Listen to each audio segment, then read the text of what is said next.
హైడ్రా ఎటువంటి ఇన్ఫర్మేషన్ ఇవ్వకుండా మా ఇళ్లను ఆల్రెడీ ఆక్యుపై చేసిన ఇళ్లను డిస్మాంట్లింగ్ చేస్తుంది. ఇప్పుడు మా పరిస్థితి ఏంది? ఇక్కడి నుంచి మేము మా సామాన్లు పట్టుకొని ఎక్కడికి వెళ్ళాలి? మేము బిల్డర్ను నమ్మి ఈ ఇల్లు కొన్నాము. ఇల్లు కొన్న తర్వాత కూడా ఇప్పటివరకు కూడా మాకు ఎటువంటి ఇన్ఫర్మేషన్ లేకుండా, ఎటువంటి నోటీస్ లేకుండా సడన్గా పొద్దున వచ్చి బుల్డోజర్ని తీసుకొచ్చి మీ హౌస్ డిస్మాంట్లింగ్ చేస్తామని చెప్తున్నారు. ఇది ఎంతవరకు న్యాయం? మేము మాకు న్యాయం చేసేటోళ్ళు ఎవరు దీనిలో? ఇప్పటివరకు కూడా ఎటువంటి ఆఫీసర్ కానీ ఎవరు పోయి అడిగినా కూడా ఎటువంటి రెస్పాన్స్ రావట్లేదు. మాకు బిల్డర్ మాకు అన్ని లీగల్గా డాక్యుమెంట్స్ ఉన్నాయి, అన్ని క్లియర్గా ఉన్నాయని చెప్పేసి మాకు ఇల్లు అమ్మారు. రిజిస్ట్రేషన్ ఎట్లా చేశారు? బ్యాంక్ లోన్ ఎట్లా వచ్చింది? రిజిస్ట్రేషన్ చేసినప్పుడు ఈ ఇల్లు అనేది ఎఫ్టీఎల్ పరిధిలో ఉందా లేకుంటే బఫర్ జోన్లో ఉన్నదనేది తెలియదా? మరి రిజిస్ట్రేషన్ చేసే ఆఫీసర్ అప్పుడు ఏం చేసిండు? ఇది ఎంతవరకు కరెక్ట్ అనిపిస్తుంది? అడ్మినిస్ట్రేషన్ తప్పును సామాన్యుల మీద రుద్దడం ఎంతవరకు కరెక్ట్?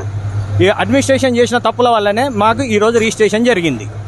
ఇది అడ్మినిస్ట్రేషన్ వైఫల్యమా లేకుంటే బిల్డర్ వైఫల్యమా లేకుంటే మీకు కొనడం చేసిన తప్ప?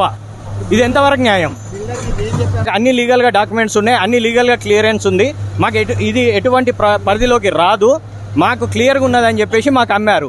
అమ్మిన తర్వాత మేము ఇది పైసలు పెట్టి కొనలేదు, బ్యాంక్ లోన్ వచ్చింది. బ్యాంకు వాళ్ళు అన్ని క్లియర్ ఉంటేనే లోన్ ఇస్తారు.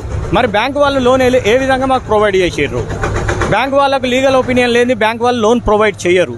మరి బ్యాంకు వాళ్ళు లీగల్ ఒపీనియన్ క్లియర్ ఉన్నదని చెప్పినాకనే మాకు బ్యాంక్ లోన్ వచ్చింది. ఇది ఎంతవరకు మరి కరెక్ట్? అంటే ఇందులో ఈ అడ్మినిస్ట్రేషన్లో ఎంతమంది కలిసి మాకు మోసం చేసినారు? ఇది మాకు అంటే ఈ సిచ్యువేషన్ మాకు న్యాయం చేసేటోళ్ళు ఎవరు?